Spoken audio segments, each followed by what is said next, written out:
You know those slick AI demos you see online, the ones that look absolutely flawless?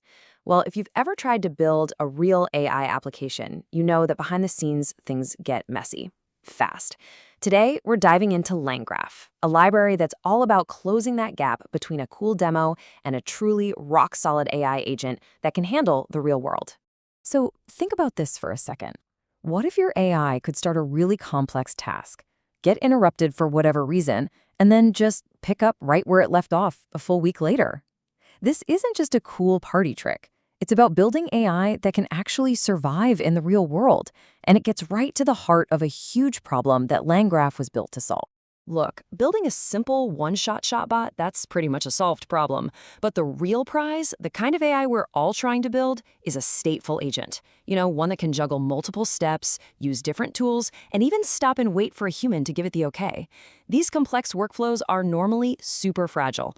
One little hiccup and the whole thing comes crashing down, forcing you to start all over again. That's just not going to cut. So how in the world does LangGraph pull this off? Well, its power really comes down to three core concepts that are, surprisingly simple when you break them down. Let's get right into these fundamental building blocks: state, nodes, and edges. First up is the state. And honestly, the best way to think about the state is as the agent's brain, or maybe its shared memory. It's this single, central place that holds a perfect snapshot of everything the application knows at any given moment.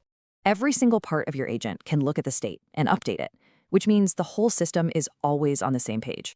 All right, so if the state is the brain, then the nodes? Well, the nodes are the hands. They're the workers of the system. A node is really just a function. It takes a look at the current state, it does something, like calling a language model or using a tool, and then it reports back with an update. Simple as that. And that brings us to the edges. So if nodes are the workers, edges are the managers or the directors. They're the brains of the operation, the logic that connects the whole thing together. An edge looks at the current state and then makes a super important decision. Okay, which node gets to run next? This is how you literally draw the flowchart for your agent, defining all the different paths, loops, and decision points. You know, the official documentation just nails it with this one simple line. Nodes do the work, edges tell what to do next. It really is that straightforward. That relationship is the absolute key to building any kind of workflow in LangGraph. Okay, enough theory. Let's make this stuff real. We're going to walk through a super simple example from the LangGraph Quick Start Guide, a calculator agent. This is where you'll see exactly how state, nodes, and edges all dance together. So at a high level, this agent is basically a loop. It's a cycle. It starts by calling the big language model to figure out what to do. Then, based on what the model says, an edge decides which path to take. Maybe it needs to use a tool, so the tool runs, gets a result, and that new information gets fed right back into the loop for the language model to see. And this just keeps going until the job is done. Let's trace it. It all kicks off when a user asks a simple question: what is 3 plus 4? That question immediately gets bundled up and put into our central state object. And just like that, the process begins. Okay, so that state object gets handed off to our very first node, which we'll call the LLM call node. The language model looks at the question and thinks, I probably shouldn't just guess the answer to a math problem. It knows it needs a specific tool for this. So its decision is, I need to call a tool. And right here, we hit a crossroads. This is where an edge comes in to make a decision. After the LLM node has done its thing, the edge looks at the state and asks a critical question. Did the language model's response include a request to use a tool? In our case, the answer is a big yes. The model specifically asked to use the add tool. So because that condition is true, our edge directs the flow of traffic straight over to the tool node. The graph is following the logic we laid out perfectly. So now we're in the tool node. The agent runs the add function with the numbers 3 and 4. It gets the answer, which is 7. And then, and this is the most important part, it updates the central state with this new piece of information. The answer, 7, is now officially part of the agent's memory. Now, the flow loops all the way back to the LLM call node one more time. But here's the thing. This time is different. The state it gets now includes the result from the tool, the number 7.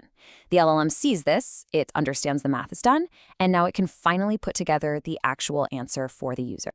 That loop is really cool, right? But everything we've seen so far could still crash and burn, losing all its progress. So now we get to LangGraph's actual superpower: persistence. And let me tell you, This feature completely changes the game for what you can do with AI agents. This superpower has a name, durable execution, and it's all made possible by a built-in thing called a checkpointer. The easiest way to think about a checkpointer is like an autosave feature in a video game. After every single important step, the checkpointer saves a complete snapshot of the agent's state. This means it can be paused and resumed at any time without losing a single thing. And this right here is the night and day difference. A standard workflow hits an error, and the whole thing just collapses. You lose everything. You have to start from scratch. But a durable workflow, it just pauses. When you're ready, it can resume from the last successful step, whether that's a second from now or a month from now. So how does this actually work under the hood? It's pretty cool. As your agent is running, the checkpointer is saving a snapshot of the entire state after every single node finishes its job. Step 1 is done, boom, checkpoint 1 is saved. Step 2 finishes, boom, checkpoint 2. You end up with this perfect step-by-step history of the entire process. Okay, so saving your work is obviously great, but why is this durability thing such a massive game changer?